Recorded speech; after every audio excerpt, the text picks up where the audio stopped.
last year was our first year with the American Le Mans Series, and we were promoting E10, which is 10% ethanol.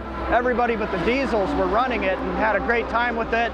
A lot of great performance out on the track, as all the fans saw. This year, we provided the opportunity for some teams to switch to E85, which is 85% ethanol, and there's a number of teams that have embraced it and are running it today. So it's really a great testament to the strength of E85, and we use it to promote it then to Americans as a good fuel choice for them. It's true, it's a very interesting element to the fuel because cellulosic ethanol is ethanol that's not produced from grain like corn. It's produced from a number of different biomass products. It can be produced from switchgrass and energy crops. It can be produced with municipal waste, even used tires. This particular cellulosic ethanol comes from a company called KL Process Design in Upton, Wyoming, and they're using wood chips, and they're not cutting down any trees. This is forestry waste that they normally burn off so that they don't have large forest fires.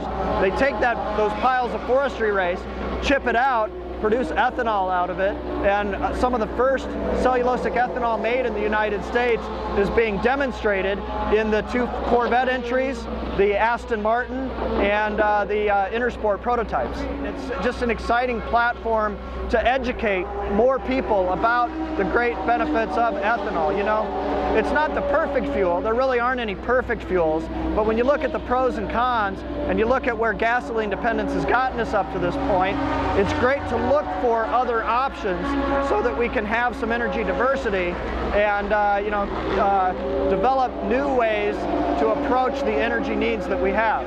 For many years, ethanol has been a story in the Midwest because that's where most of the ethanol has been produced.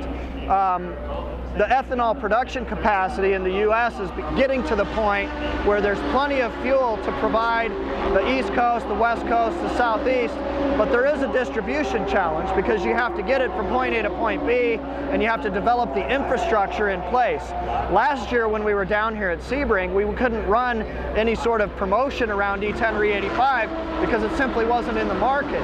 Now, 12 months later, ethanol is not only coming into the market, but with cellulosic ethanol and some of the other developments, there's ways to actually produce ethanol not in the Midwest, but in the Southeast, on the East Coast, on the West Coast, so that the fuel can be produced where it's consumed the most. Florida is the 4th largest state in terms of fuel consumption among consumers, so it's a very large market that's opening up for ethanol, and they can actually use citrus waste, citrus peels and things like that to produce ethanol as well.